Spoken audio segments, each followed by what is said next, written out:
Hello, everyone, and welcome to the final installment of Three Girls and the what do we call this before? Three Girls and the Raven Boys is what Three we call Girls and the Raven Boys. You know, three girls meet Blue Lily, Lily Blue, and also the Raven King. Those are the final books of this four-part novel series, The Raven Cycle by Maggie Stiefvater.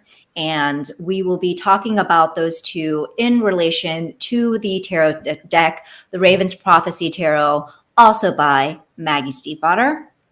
So as with the other videos that we have recorded, this is a spoiler alert that there will be spoilers. So if you are wanting to read the books and be surprised, do not watch this until afterward. So we're about to discuss the entire plot. So we are going to, yes. We're going to tell you how it ends. We're going to tell you everything. Yeah, all of it. Yes. As always, lovely Sarah will start us off by providing a synopsis of both book 3, which is Blue Lily, Lily Blue, and book 4, which is the Raven King. Sarah, take it away. I will take it away. Okay, so book 3, basically book 2 ended with discovering that Mora has disappeared. This is Blue's mother. Mora has disappeared and left a note saying that Glendower is underground and she is also underground. Glendower is underground and so am I. Much of the plot in book 3 revolves around trying to find Mora. Basically what they discover is that there are caves in Cabeswater. There are ways to access them from Cabeswater. There's also ways to access them from other locations. In particular, there is a farm owned by a man named Jesse Ditley, whose family has lived on this property forever and considers the cave to be cursed. But that is another way that it can be accessed, these caves where supposedly Glendower is sleeping, along with, as we discover, 2 other sleepers who should not be awakened. So we have Glendower, who can be awakened to receive a wish, and then 2 other sleepers whose identity at the beginning of the book is unknown. So again, a lot of the book revolves around this search for Mora. In terms of other plot lines that are going on with relation to Adam, he has been working so much with Persephone to learn how to control his relationship with Cabeswater. You know, he had agreed in the very first book to sort of sacrifice himself to Cabeswater to become its eyes and its hands out in the world and to do things to fix the Lee line to, make it so that Cabeswater can be fully powered up, I guess. So he's been working with Persephone to do scrying and to understand about how to do all of those things. So that's a major plot point. We also have a plot point revolving around him relating to his family. So what ultimately ends up happening in book 3 with Adam and his family is that he does go to court, basically. Like his dad actually gets charged with abuse for abusing him, and Adam, in his normal Adam way, obviously is trying to do everything alone and trying to, he's terrified of not only what his father has done to him, but what kind of person that has made him into. But ultimately what we find is that Gansey and Ronan both show up at the hearing and become key witnesses about what's happened in terms of the abuse and key character witnesses for Adam. And so it's very heartwarming. Then we have, of course, the villains of the piece. We have Colin Greenmantle, who we discover is basically the person who is a collector of rare magical objects, who has been purchasing those objects from Niall Lynch for a very long time. The person who ultimately has become responsible, who ultimately hired the Gray Man to kill Niall Lynch. And that's what, how Ronan's dad ended up dying. So Colin comes to Henrietta. Again, they're still searching for the Grey Warren, right? So Colin comes to Henrietta along with his wife, Piper, who is a terrifying character. And Colin starts teaching Latin at Aglenby Academy, and they all know who he is. So that's and he and Piper are both like on the hunt for the same stuff that they want to find Glendower, they want to find the Grey Warren. They're on the hunt for the same stuff that our protagonists are. So Ronan ultimately ends up, as we know, Ronan can take things out of his dreams. Ronan ends up dreaming up a bunch of evidence to frame Greenmantle for horrible, horrible crimes, which is how they finally manage to get him off of their back. So a horrible thing happens as well. Well, Persephone dies, basically, in this book. She ends up going between the two mirrors that were in Neve's room. This is all, again, in an attempt to find Mora and to figure out, what all is going on with Cabeswater, and ends up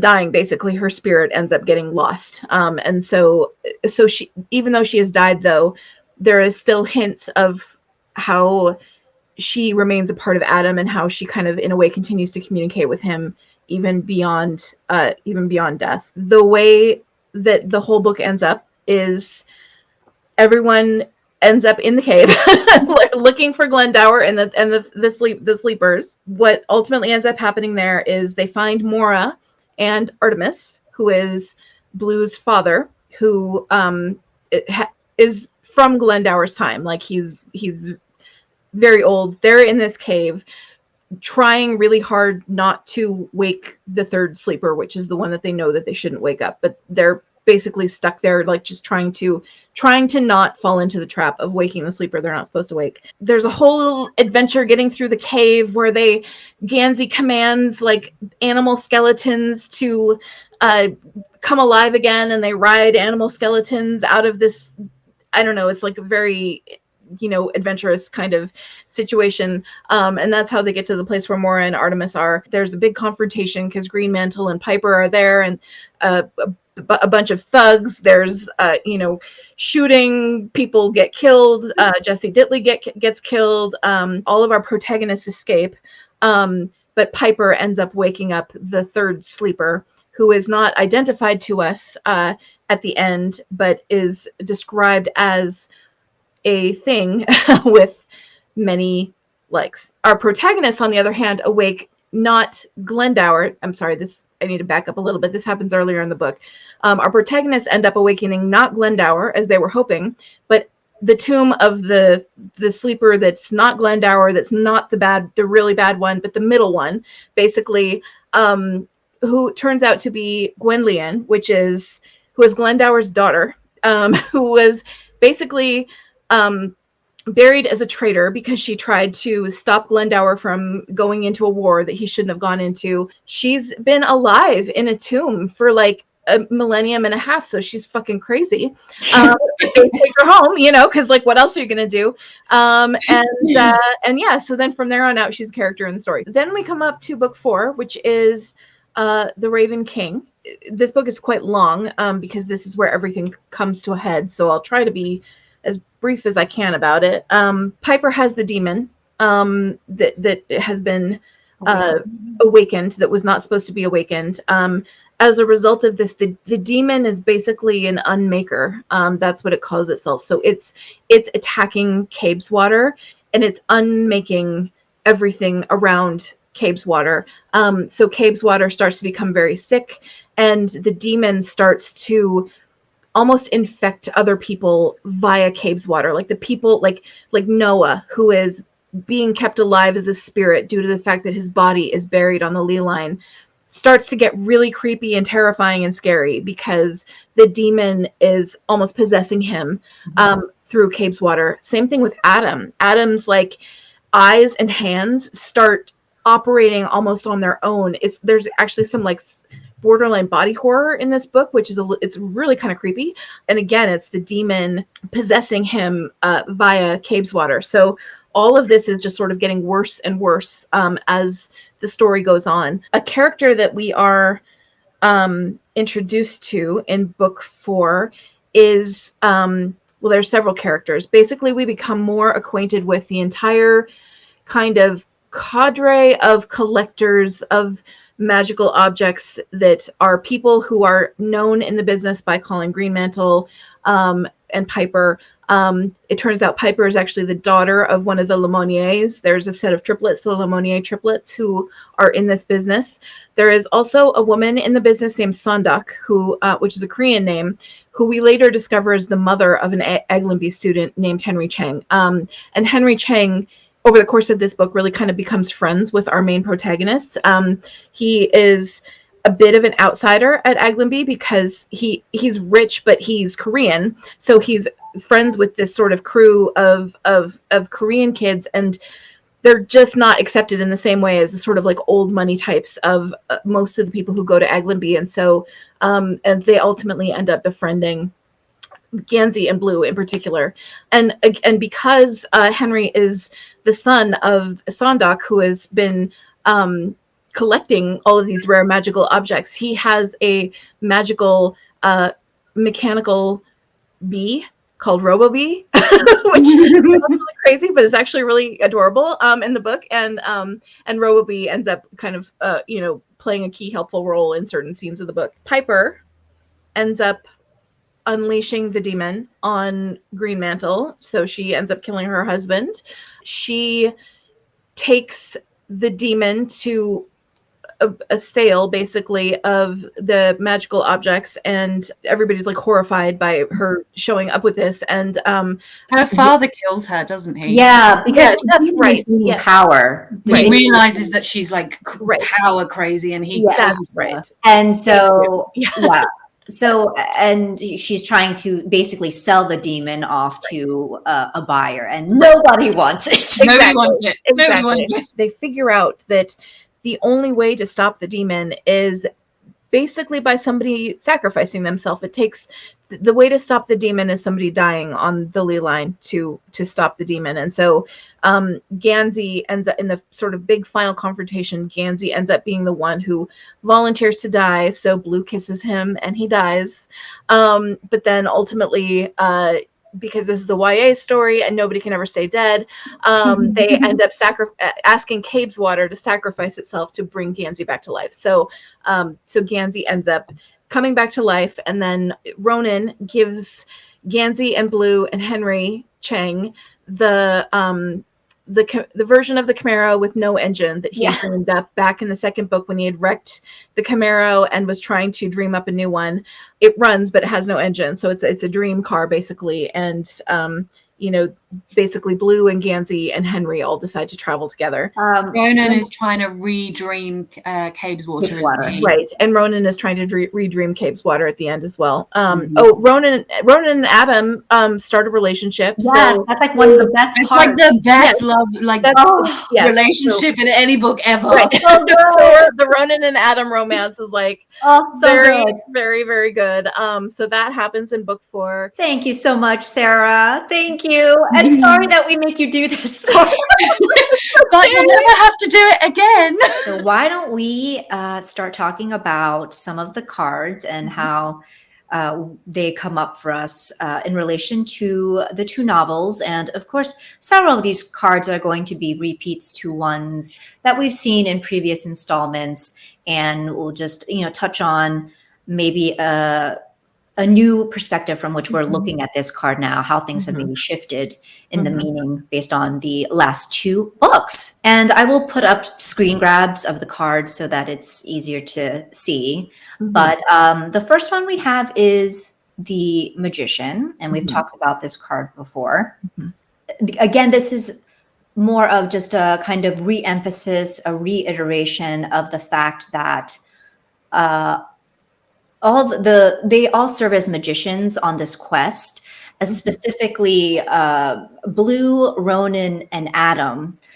There was talk in, I think, book 2 about how Glendower traveled with his magicians, his wizards. So metaphorically, now we see, as we come to like the final parts of the book, that Gansey has kind of taken on this role, this more kingly leader role, and then we have Ronan, Adam, and Blue becoming the magicians, especially at the end when Gansey has sacrificed himself and he's dead, and Henry Chang is like, be magicians. You got, like, this can't be it. This cannot be the end. And So they strategize, and that's how they come up with asking Cabe's water to sacrifice itself. So they end up being the very magicians, metaphorically to the whole Glendower myth. So that is what I have for that. Anything to add? Anyone else? Yeah, I mean, and I think we're going to get to this because there are more sort of hand-based cards that we're going to talk about, but especially in relation to Adam and Adam's hands and how that becomes such a key. It becomes a really key element of the story. I mean, there's even a scene where Ronan leaves hand cream for Adam, and it's this like really sweet romantic gesture that he makes before they even kind of start their relationship. That there's this whole theme around Adam's hands, and like not only how hard he works, but how he is able to do things with his hands to bring that magic to life, to repair the ley line, rebury rocks and change things in his environment, to straighten out the magic and make everything work. And so the use of hands in this deck is like a huge motif in the books as well, and that's why I feel like there are so many cards that reference hands. And then the fact that Adam's hands start, like, one of the earliest indications that something is going really, really severely wrong with the ley line is that his hands start operating independent of him and like not doing what he wants them to do. And and so that's another aspect of it as well. Yes. I mean, we see that with not only Adam, but also Noah, where he basically almost tries to gouge Blue's eye out. Like, and even Piper, there's one point where she's in the mirror and, she's staring in the mirror and she's like possessed, and her husband finds her and she kind of shakes out of it. She's like, why is my hand in my mouth? Why are my fingers in my mouth? So it's just this idea. It's like hands all the time. Or even right before Green Mantle dies, he is looking in the mirror and he sees Piper's hand kind of out around his neck. Like it's a huge motif. It's a huge thing. Story. Yeah. And even the beginning of book 3, it was a book, I think it was book 3. You get a little bit more myth. And there's this story of, there are like 3 maidens with the red hands. The red hands in Blue's face. Yeah, in Blue's face. So they all look like Blue, and they have these red hands, and the red hands signify this, it's a mythic title that they give to like these great figures like King Arthur and Gwen, I forget who else. But so again, hands just, they really stand out. So I know a lot of people say that the tarot deck is very handsy, and we think this is why, because it's such a huge motif in especially these last 2 novels. So, but I also think the magician, like coming away from hands for a minute and just talking about the magician as a card in itself, I think the magician is a really good representation of just the journey of the 4 books in general, because especially in the very beginning books, they all have these things that they want from Glendower. All of their like stuff and all of their power is external to them. They think it's out there with Glendower, and as the books go on, they each become less and less concerned about finding him because they need something from him, because they realize that they have everything that they need. And that's such a powerful message of the magician anyway, right? That you have the power already, you have all of the tools that you need. And they don't, ultimately they're the ones that save the ley lines. They're the ones that have, all of these different things happen without needing that external power. Okay, next card that we have is, I believe, the High Priestess. And Sarah, did you want to start?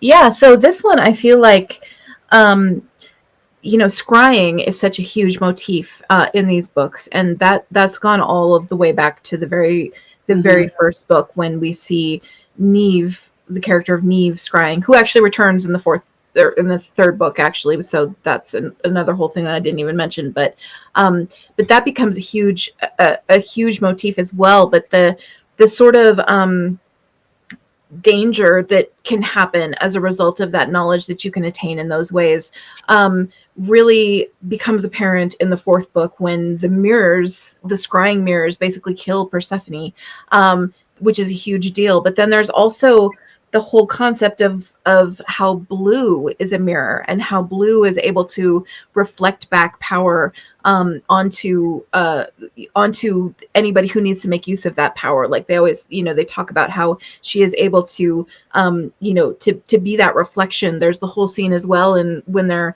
riding the animals across out of the cave to go look for Mora and Artemis, where they come upon this lake, underground lake that they don't want to, she and Ronan don't want to step into, but she can walk across it when she realizes that the lake is just a mirror, right? Like, so this whole symbolism of the mirror is another huge, huge motif in these books. And I feel like all of that gives different and interesting twists on the high priestess imagery and all of the different ways that manifests. So it really brings a lot of depth to the card, I feel like. Next up, we have we're going to talk about these 3 cards together, which is the Empress, Death, and the Devil. And these are the 3 cards that are pulled to describe the 3 sleepers. So the one is Glendower, like Sarah was saying, and there are 2 others, and the third one, you're not supposed to wake. So as we talked about in the previous installment, Death, we have being Glendower. So then we have the Empress here, the glare, which is Gwenllian, Glendower's daughter, that they awaken. Gwenllian, we see this kind of Empress aspect, or at least in my mind, I envision her as an Empress in the respect that, she is descendant of like these tree spirits called the Tiralentes, right? And so, which is, and again, to me, just in terms of like the visual of this card, the Empress, like the fertility of these tree spirits and what they signify and how they're described in the novels, that, and she's just, how would I define her? She's just so full of crazy life. Yes. She's Absolutely. just really full of crazy life. And when you think about the fact that she was imprisoned in a tomb for like more than 1,000 years. Yeah. And I think because what I like about this card, because we keep saying they woke her up, but she actually tells them in the book that she was never asleep. Yeah, she was never asleep the whole time. She's been awake the entire time. And we talked about the Empress before and how it's got like the different seasons in the background and stuff. And you think about how many seasons that woman has been awake for. She's a little bit tapped, but anybody who has been lying in a box wide awake, hearing everything, because she could hear everything that was happening around her. She came out fairly sane, considering and just magical in her own right. And so very much to me, Empress. And then the third card, the third sleeper, is the Devil, which is clearly the demon. And we also see again we revisit what we talked about in previous installment about this mask motif coming back, because we do see again that is it Ronan that dream? Ronan has a dream that his brother Matthew, his older brother Declan puts the mask on his younger brother Matthew's face, and then when Matthew takes the mask off, Matthew has been unmade, basically. Like that's what he sees, is like the absence of Matthew. And that's the whole point of this demon, is this demon unmakes all of what has been created, like all of the magic that comes out of the Lee line, all of what comes out of Ronan's own mind. Which is a very good point, actually, that we haven't mentioned, is that Ronan discovers in these books that he dreamt Matthew. That Matthew is not his parents' child. Matthew is a creation of Ronan's dreams. Exactly. And he dreamt caves water. Yeah. Ronan We did. find out that Ronan drank Cave's water too. Yeah. That Ronan, that little scamp. Okay, Yeah. Which so explains so many things about Cave's water, doesn't and like why the trees speak bad Latin, and like all why his handwriting appears in the on the rocks and exactly. all that stuff. Like, Yep. yeah, it's all explained. So the death card, take it away. Yeah, so the death card in the book is pulled to represent the third sleeper, which is Glendower, but I think that, as we've mentioned before in the course of this video, Gansey really takes on more of that role of the, this card to me starts to represent Gansey a lot more than it starts to represent Glendower, because not only does Gansey start to take on sort of that king persona, and it's not just that he has his three magicians around him and he's the leader. We discover that Gansey can make things happen just by saying that they should happen. Like the power of literally just his voice awakens skeletons of dead animals, right? Like Gansey can make things happen just by saying them in Cave's water. And so there's like this level of authority that he has that is very king-like in the books, and that it's actually magical in its own way. And then, obviously Gansey at the end of the fourth book dies. Like he actually dies. And so, really, as you said, I think very astutely before, Gansey really comes to represent that whole energy of Glendower. Like Glendower doesn't really mean anything anymore by the end of the book. Like Glendower isn't really a thing. They don't get anything from Glendower. It's all of that power is within them individually, including Gansey in this case. So all right. So the next card that we have is the Hermit, and we talked about before that we come to learn in the final book about these kind of free spirit entities called Tiralentes, and that Artemis is a Tiralente.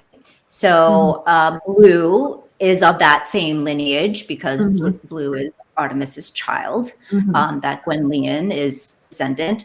And so whereas we talked about this card in the previous video in terms of the tree in Cave Water, the dream tree, to me this takes on now like a different type of meaning, because these Tiralente, they can become like one with the tree. So it's almost like they can, how to just diffuse themselves into the tree, which Artemis ends up doing at one point because he's a fucking coward. Yeah. But he ends up like absorbing. Yeah, he goes from hiding in the pantry to like running into the tree, as in disappearing into the tree. And absorbing himself into the big is it a birch tree? The beech tree.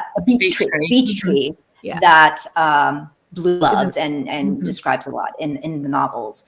And so to me, this kind of speaks to that. And Artemis does really what really the only thing he contributes at this point in the book is to tell Blue about the past, tell Blue about the Tiralentes and about her own particular calling in that respect.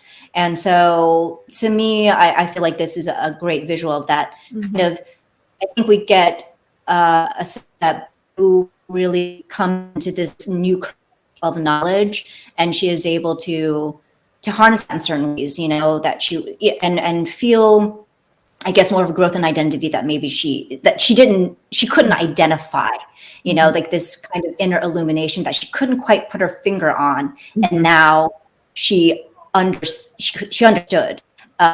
Because of what Artemis told her. So another like interesting thematic thing to come out of that whole concept of Gansey being able to order things to happen, and the fact that he does that for the first time with a bunch of bones that are like animal skeletons, and they end up riding like elk bones, basically really harkens to mind some of the other cards in the deck that have some of this like deer imagery, like the King of Wands, for example, the 10 of Wands, the 6 of Wands. Like there's some more of that imagery that ends up showing up that I think really references back to that aspect. Even like something like the Lovers. I mean, not so much Gansey, but Ronan Adam for I don't know why I Yeah, no, when we were talking about Ronan and Adam earlier, that's exactly. I actually put my lovers card to the top because I was like, I can't believe we didn't pick this out earlier. yeah. But, like, especially book 4 is where all those relationships start to come together, and more than just Ronan and Adam, but just in general, and it's a very lovers heavy card. It's a lovers heavy card, just in terms of the emotions, but not only that, but the decisions that they have to contend with, you know, because there are a lot of hard choices that they have to make. So there's also that beautiful scene where Ronan is with that tame deer at the barns. Like there's a whole scene where Ronan, who is so kind of like such a sort of sharp person around human beings, is so has such a different kind of energy around animals, and there's a whole scene that he has with this tame deer that he's been able to sort of have gentle to him at the barns, and so which is another there's another little Adam reference to kind of throw in there that Ronan's a little softer than he seems on the outside. The next card we have is the Star, and we did talk about this in a previous video, and it comes back again because when Artemis is telling Blue about himself and then also about her lineage, at one point, and it's just a really kind of sweet moment, but at one point he asks her, do you also dream of stars? And she just wells up with feeling because and he talks about how it's just this whole idea of with the Star card, and especially the way this is this illustration, just this vast array of kind of reaching for possibility, that reaching for hope. And we see, especially in the final novel, where from Gansey's point of view, one of the things he loves about her is that even towards the end, she is hopeful, practical, and also hopeful. And then the next one we have is the Sun card, and this became a really nice visual representation of a scene that happens with Ronan. He has dreamt his way back into Capeswater in the effort to try to what was he trying to do? Was he was trying to distract the demon, or he's trying to get some? He was trying. He might have been trying to get a Gansey saving device. Was it the Gansey saving device? Yeah, was that what it is? Was that one when he was trying to dream up the little firefly thing? Yeah.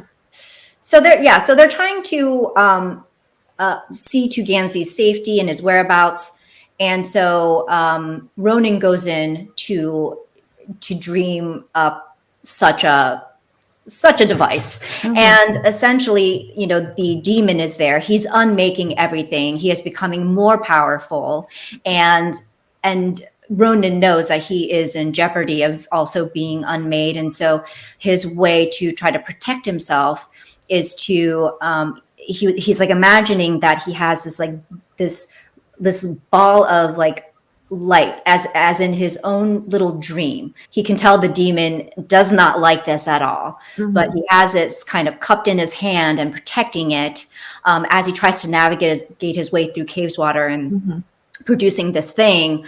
And so that to me speaks to the Sun card, this kind of untainted and pure thing, and this illumination, finding his way, trying to navigate his way through this unmaking of Capeswater and protecting himself from, protecting himself from basically dark. So another set of cards that we wanted to talk about specifically were the coins cards, which in this deck all feature roses. So like the 6 of coins, you can see the Queen of coins, and then also very specifically the 10 of coins and how it's this sort of wall of roses. And, we've talked about some of the rose imagery previously in some of the books, and how the rose imagery, especially in I believe the second book really starts to show up. But in the fourth book, it also shows up in relation to Niall Lynch's wife, Aurora Lynch, Ronan's mom, who is actually a dream of Niall's. She's not a real person. Like, she was dreamed into being, but she lives in Caveswater now on the ley line because that's how she can stay alive. Normally the dream creatures, that basically just fall asleep. They stay alive, but they fall asleep and are no longer sentient after the dreamer passes away. But in Aurora's case, because she lives in Caveswater, she can be alive and still, see her children and still be part of their life, even though she's a dream, and the way that she lives in Caveswater like isn't quite, within the bounds of normal reality. And so where she lives in Caveswater is actually in this like rose bower. So she emerges when she comes to see them from behind this wall of roses. And so that really, again, the 10 of coins really speaks to this whole idea of like family and family relationships and that sort of lineage that you have. And in this case, that is really expressed in Ronan's mother, like that. She lives surrounded by roses, and that's that's his only real connection to his own past and his own lineage is his mom. So I thought that was another nice connection, and in a way as well, it's interesting because Ronan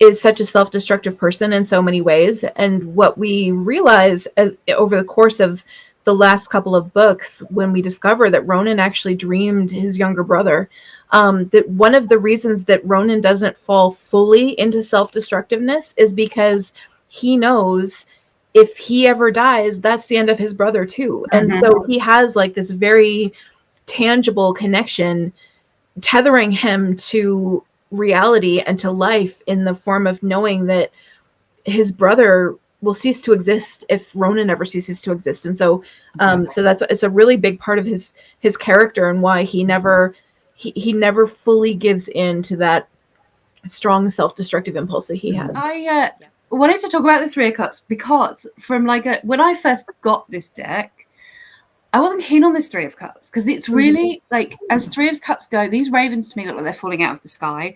They look a bit tumultuous and they don't look like they're celebrating and joyful. And I think it's a really strong thing that comes out in book 3 and book 4. So you have book 1 and book 2, you have these 3 psychic women who are really powerful together and at the center of Blue's world and the center of a lot of things that go on. And then book 3, one of them disappears at the beginning of book 3, and they start to see that how they struggle without each other, and then one of them dies and that struggle becomes even bigger. I think so. It's only a short little thing, but I think that the books have given me a much deeper perspective of this particular card in this deck. I mean, and threes are just in general a motif that comes up as well. The three sisters. The three women with the red hands. Women with the red hands is very much like a 3 is a very strong motif. And I totally agree with that. Okay, now we will go on to do both the 10 of Swords and the King of Swords together. And these two were discussed when we were talking about book 2 in relation to Mr. Gray or the Gray Man. And these cards for me come up again in terms of Mr. Gray because he's described as the King of Swords, right? Yeah, the King of Swords, right? In the where do we actually meet him? Is it book 2 that we meet him? Yeah. So we actually meet him in book 2, and when they're the women are pulling cards for him, King of Swords, and they also pull 10 of Swords, right? All right. Okay. So, and we see how that manifests in book 2, and now we see it again in the final book where there's a choice that he has to make. So we see one of the Lamonier brothers coming in to, is it the barns? I think he's is he at the barns, like the farmhouse yes, I think he is, to try to find whatever this magical thing is that everyone's on the hunt for, right? And at this point, Lemonnier is walking in on Adam and Ronan, and also Ronan's kind of dream hoof girl child character. Opal, the orphan girl. Yeah, she is named Opal eventually, but they're in a dream state because they have gone into Cave's water. And so Mr. Grey and Mara are there and pulling them out of Cave's water before they lose themselves, and being their anchors to reality. Their anchors to because this is exactly how Persephone died. Her soul got too far away from her body.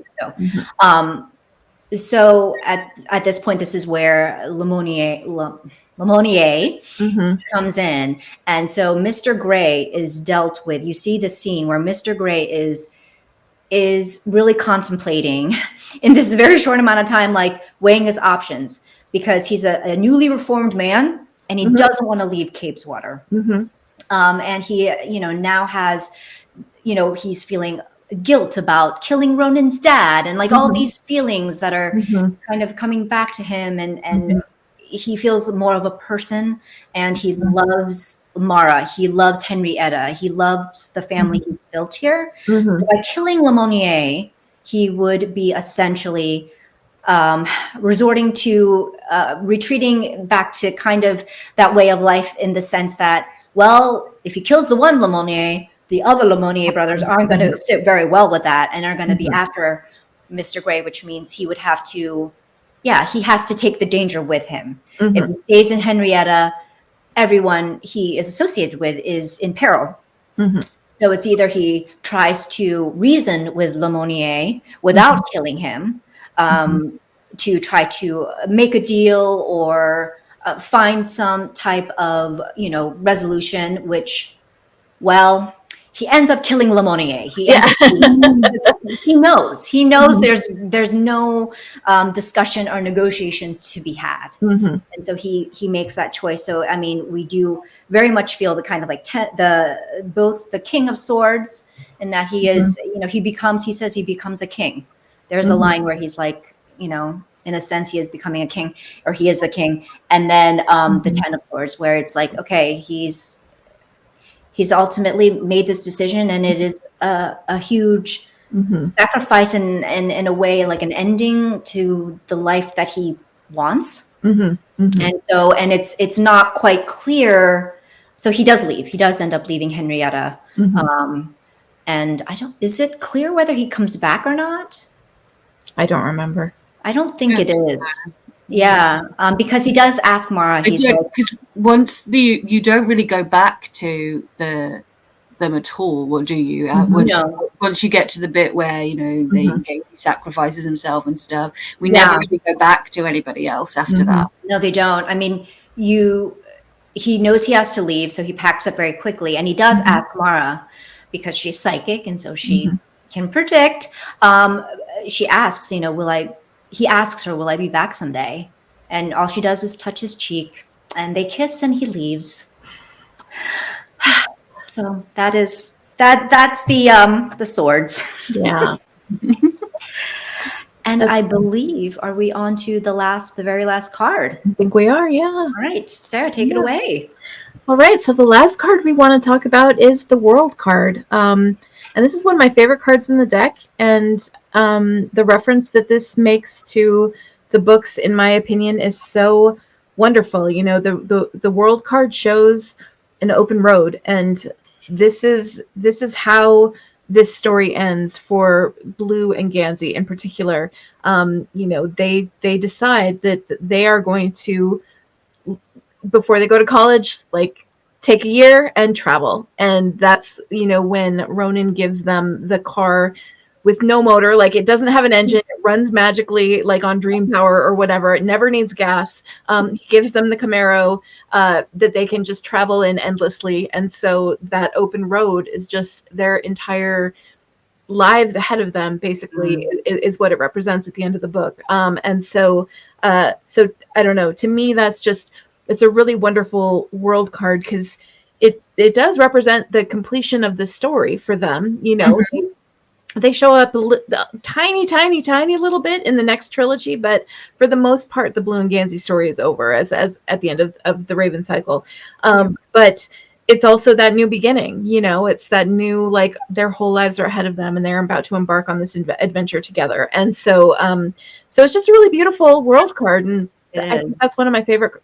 That's why it's one of my favorite cards in the deck. So it's one of mine too. Yeah.